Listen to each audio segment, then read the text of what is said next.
violenza in pieno centro a Mestre, il video shock del pestaggio di due giovani presi a calci e pugni a pochi passi da Piazza Ferretto, caccia ai responsabili. Resta la polemica a Padova dopo l'arresto dell'imam accusato di insegnare il Corano a botte con i piccoli alunni. La Lega chiede la chiusura del centro islamico, la comunità bengalese lo difende, non può essere lui.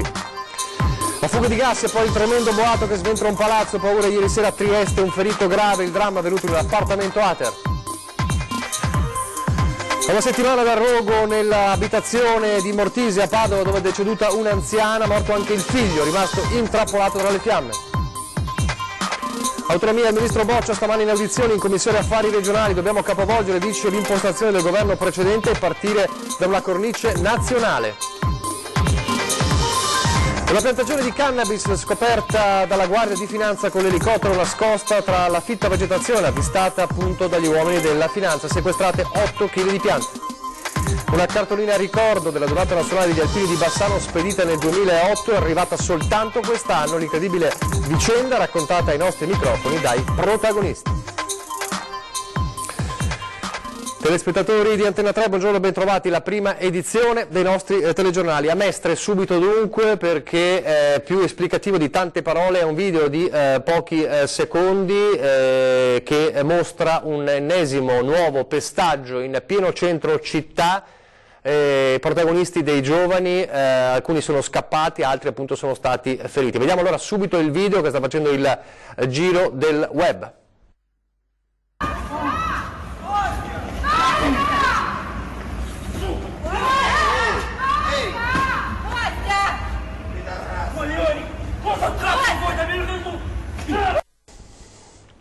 Questi pochi secondi però esplicativi davvero di quanto accaduto a Mestre. Allora ci colleghiamo con la nostra Ilaria Marchiori per capire i contorni di questa vicenda e cosa si sta facendo per trovare i responsabili. Ilaria.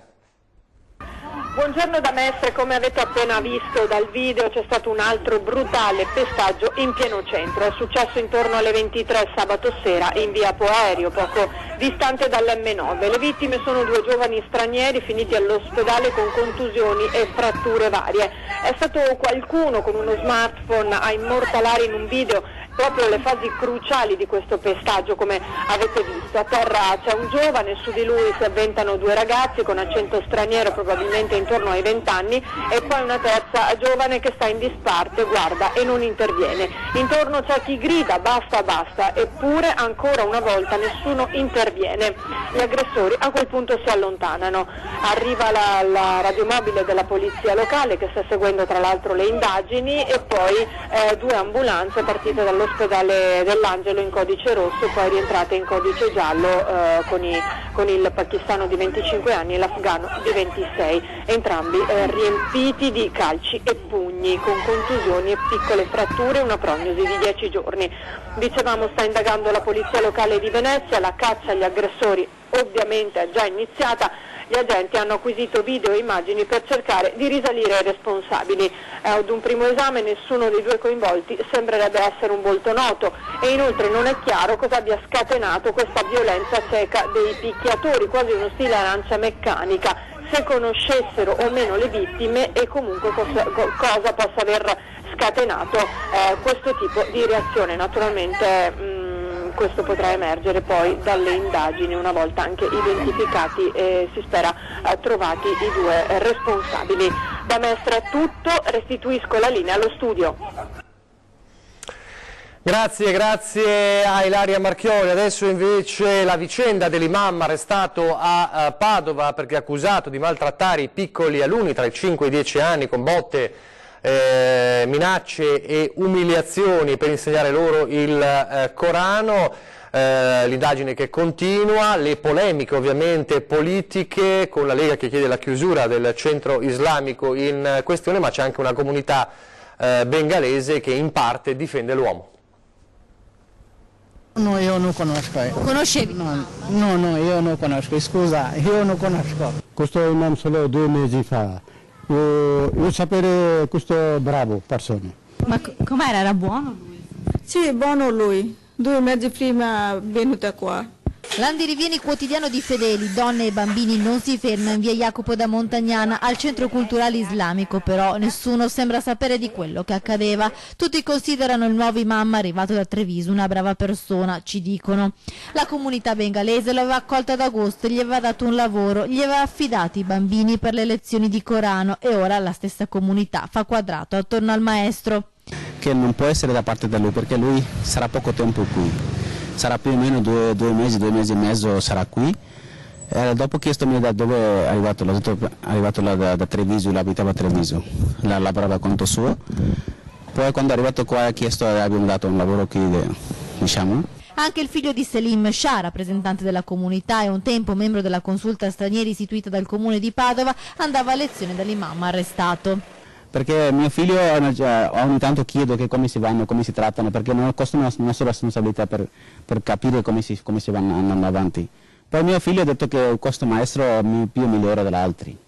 Per quello la parola sua la tengo anche. Prima da lui aveva un altro insegnante che faceva maltrattamento, però non è schiaffa, non è che faceva la scalcio, non può essere questo coso, però abbiamo eliminato questo ragazzo che studiava là. Intanto la vicenda dell'imam bengalese arrestato a Padova ha scatenato anche la politica. Il sindaco Sergio Giordano plaude l'operazione della questura, i bambini non si toccano e questo lavoro intelligente delle istituzioni per circoscrivere e reprimere fenomeni inaccettabili è il primo pilastro di una positiva integrazione per la quale tutti dobbiamo lavorare, scrive in una nota il primo cittadino. Il senatore padovano della Lega Andrea Stellari invece chiede che sia avviato un controllo su tutti i centri islamici presenti sul nostro territorio e la chiusura immediata della moschea di via Jacopo da Montagnana.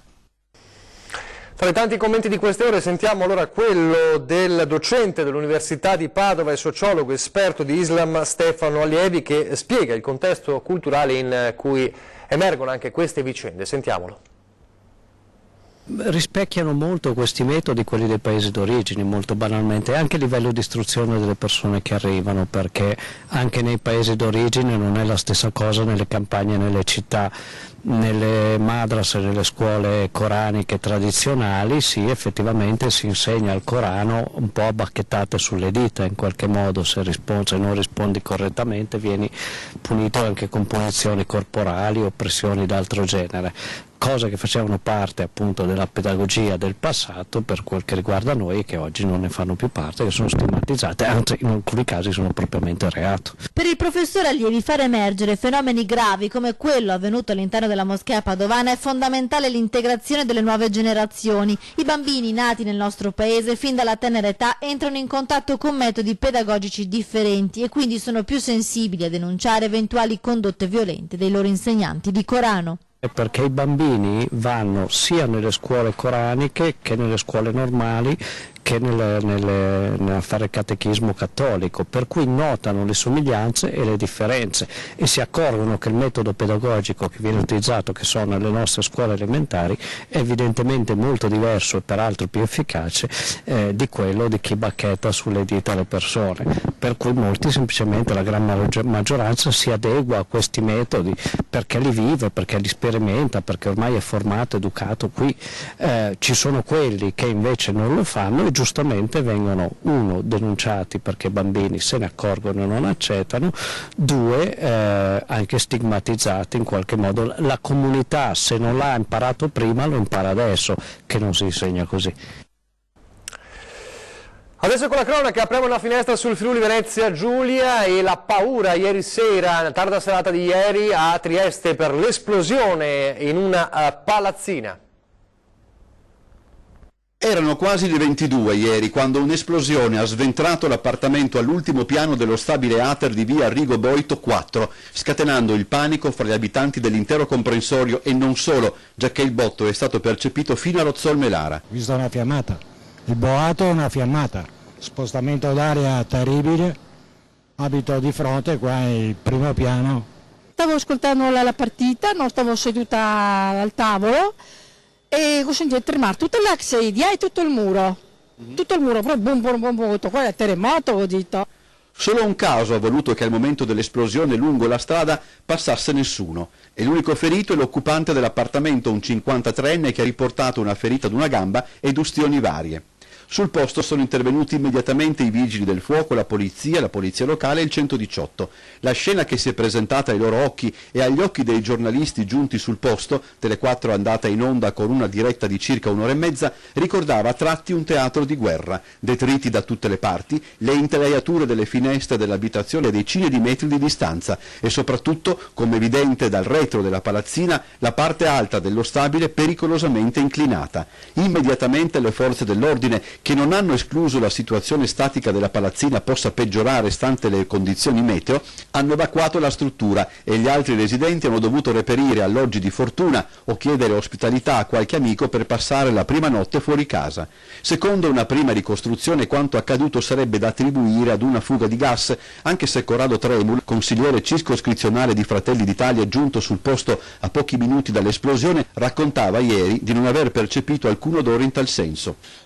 Sono usciti 2 persone, una donna e un uomo, e poi siamo scesi giù e grazie a una persona qui che abita, che si intende dei lavori del gas, ha bloccato e gli ho dato una mano al gas del condominio totale, però ribadisco, io fino al 3° piano non ho sentito il gas. In realtà molti fra quelli che ieri notte si sono comprensibilmente riversati in strada raccontavano un'altra storia. Sembra infatti che il ferito più spesso avesse manifestato l'intenzione di farla finita. Sono stato tantissime volte all'alta a segnalare, ma sai quante volte? Poi ho venuto tante volte anche polizia di notte. Anche alle 4 di mattina mi è suonato il campanello che mi è primo ogni netto, mi svegliavo, mi sembrava venuto più di una volta polizia, carabinieri, cercavano questo. Ad avvalorare quella che ben inteso al momento resta solo una delle tante ipotesi, un post apparso proprio ieri sulla pagina Facebook della persona ferita, che, se non era una lettera d'addio, poco ci mancava. Ed era una palazzinata, era anche quella aggredita dalle fiamme una settimana fa in zona Mortise a Padova, era deceduta un'anziana, purtroppo non ce l'ha fatta nemmeno il figlio che era rimasto coinvolto nel rogo.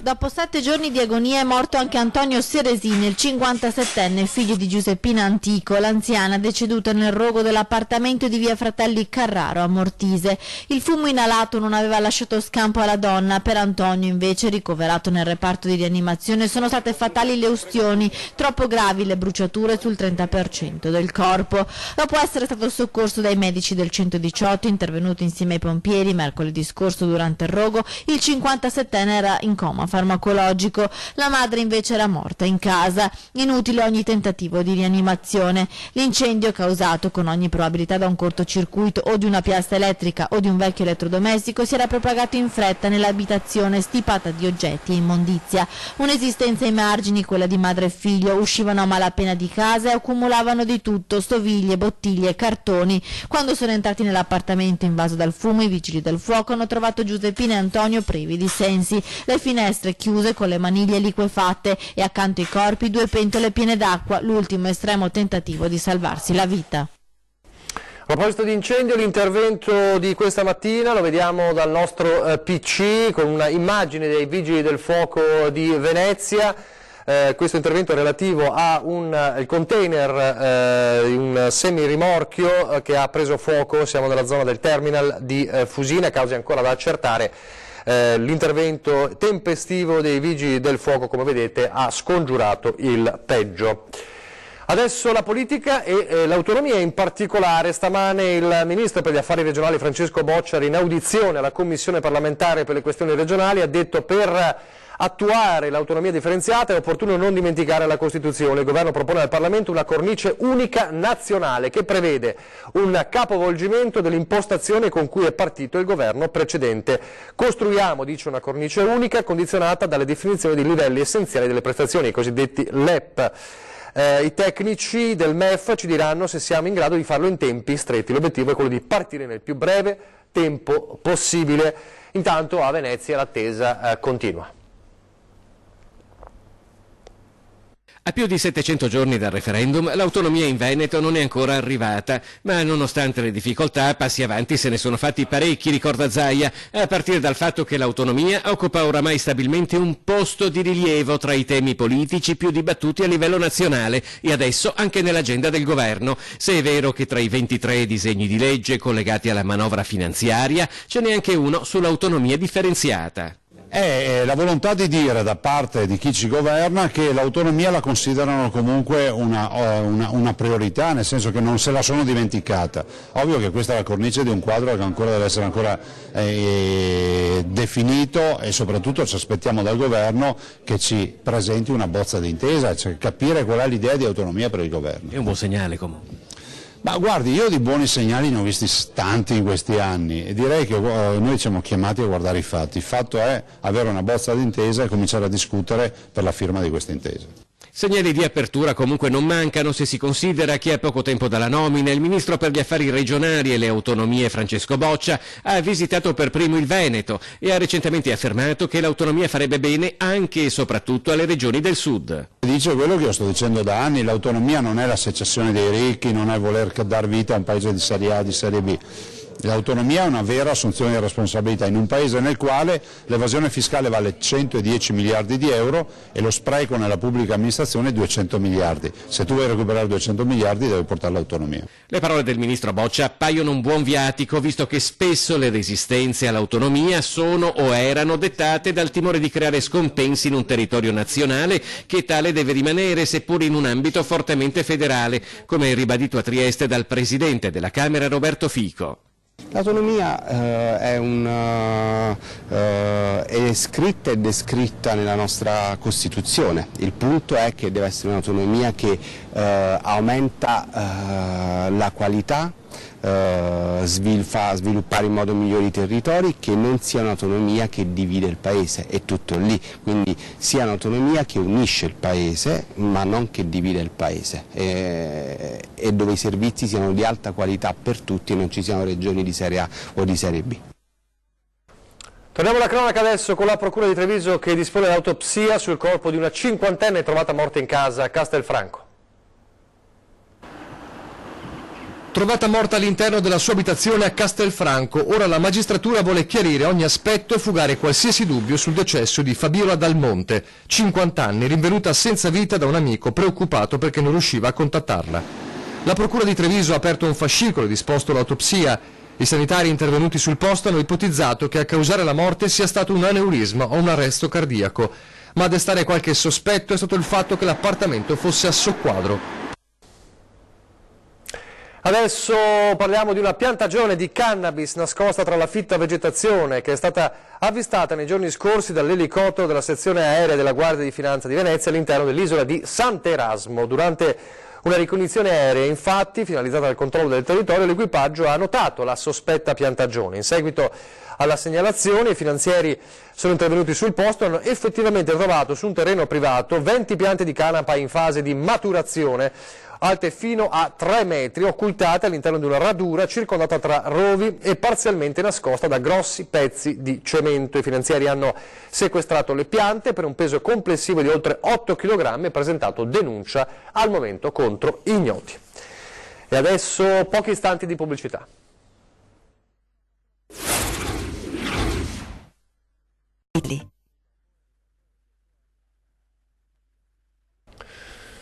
Rieccoci in studio in diretta, parliamo adesso di ambiente, di lotta all'inquinamento, allo smog, alle polveri sottili nelle città, nei giorni in cui sono partite nei capoluoghi le limitazioni al traffico. Il Comune di Padova lancia, primo in Italia, il progetto Abbonato in Prova, 3 mesi di abbonamento ai mezzi pubblici a soli 20 euro per incentivare proprio l'uso dei mezzi pubblici e lasciare l'auto a casa.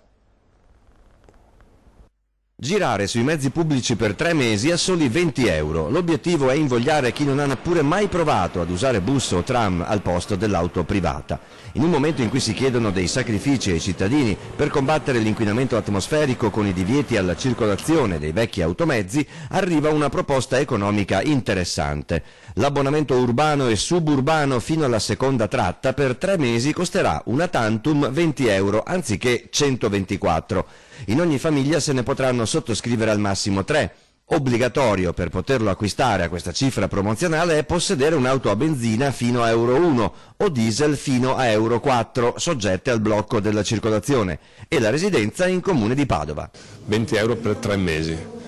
La logica è, primo, aiutare chi ha macchine in difficoltà. Secondo, si spera, dopo esperimenti fatti in altre città europee, che alla fine rimangano degli abbonati per quanto riguarda il trasporto pubblico, vuol dire fare fidelizzazione, far sì che uno provi e quando vede che funziona rimanga. Questa è una cosa molto interessante, per cui non siamo una città che fa solo divieti. Il progetto si è ispirato a un'esperienza simile sviluppata in Svezia, a Lund, dove però era indirizzata ai soli pendolari e non era collegata a limitazioni del traffico. Il risultato fu che il 40% di chi aveva aderito all'offerta, dopo il mese gratuito, ha rinnovato a pagamento l'abbonamento, rinunciando definitivamente all'uso della propria auto. Il Comune di Padova investirà in questa promozione 50.000 euro. Parliamo di viaggi adesso e di esplorazione. Il mondo è stato decisamente rimpicciolito dal web e dalle nuove tecnologie, ma c'è sempre qualcosa di nuovo da scoprire. Lo sa bene l'esploratore polacco Jacek Pialkiewicz, che abbiamo intervistato sul ponte di Bassano e che ci ha rivelato che alla base della sua passione decennale c'è un viaggiatore veneziano. E che viaggiatore!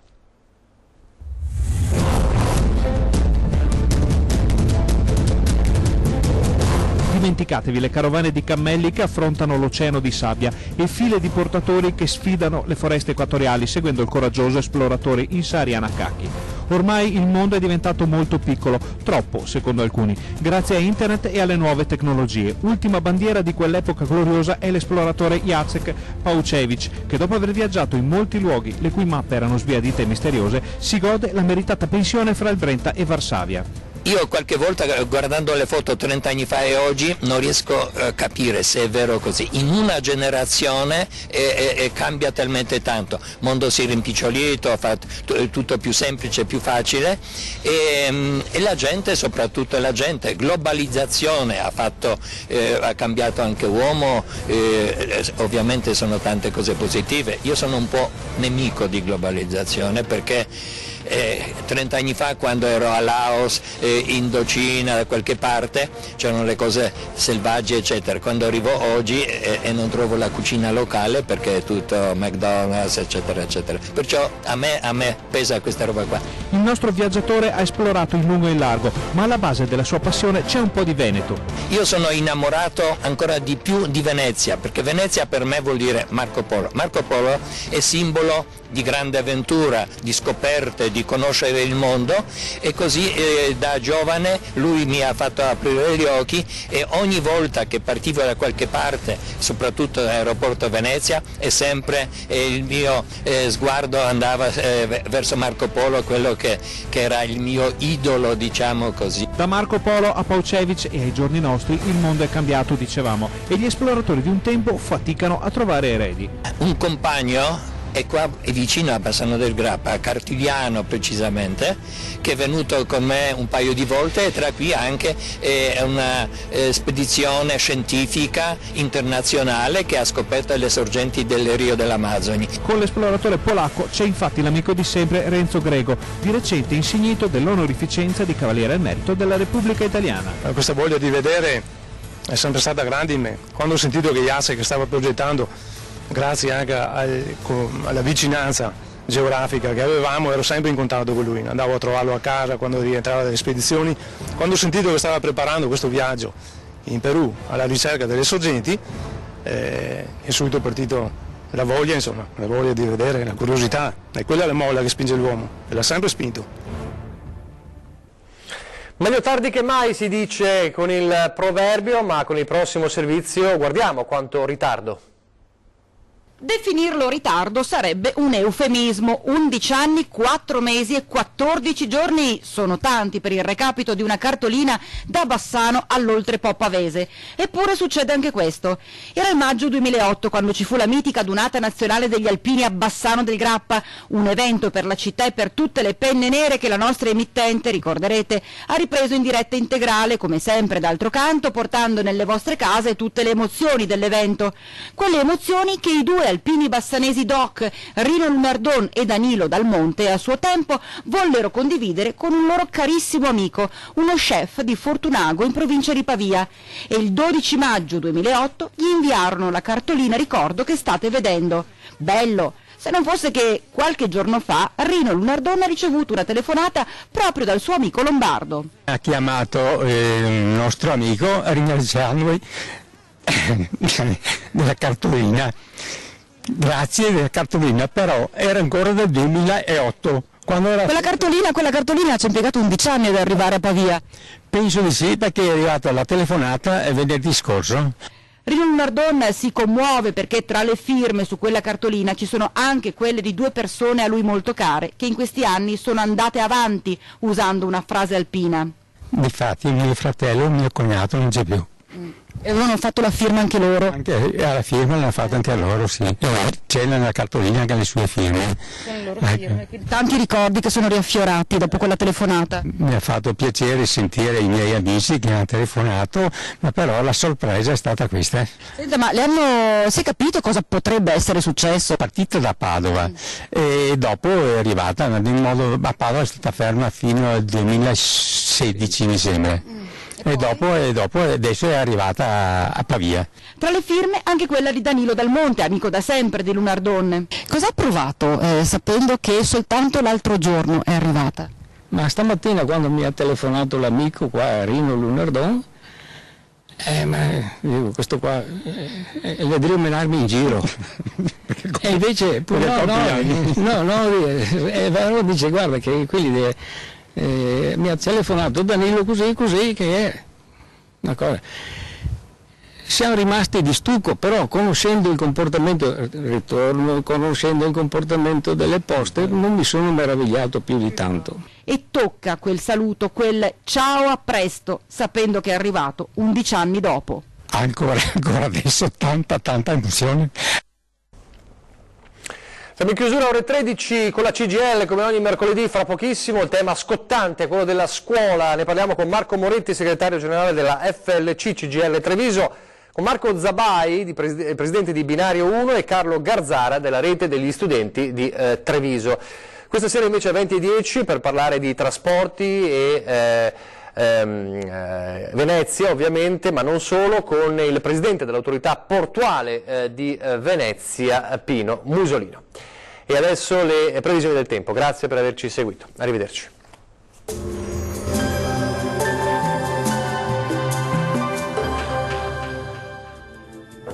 Benvenuti al Meteo. Un fronte di aria fredda irrompe dal nord Europa sull'Italia portando maltempo e anche un lieve calo termico. Vediamo nel dettaglio la situazione di mercoledì 2 ottobre. Sul Veneto avremo condizioni di tempo perturbato un po' dappertutto, con piogge e temporali diffusi, come vediamo. Attenzione perché i fenomeni potranno essere anche forti e localmente accompagnati da colpi di vento e locali grandinate. Migliorerà ovunque entro la nottata. Temperature in lieve diminuzione, come detto, minime tra 11 e 18 gradi, massime tra i 19 e i 22 gradi circa. E anche sul Friuli Venezia Giulia il tempo sarà spiccatamente instabile, con piogge dappertutto, localmente anche intense, e non si escludono dei fenomeni anche forti. Temperature minime tra 13 e 18 gradi, massime tra 18 e 20 gradi circa. Uno sguardo infine al Trentino Alto Adige, dove la situazione sarà invariata. Anche qui il tempo sarà spiccatamente instabile, con piogge diffuse, tuttavia in cessazione entro la nottata. Temperature minime sui 15 gradi, massime tra 24 e 25 gradi. Bene, questo aggiornamento meteo per ora termina qui. Arrivederci.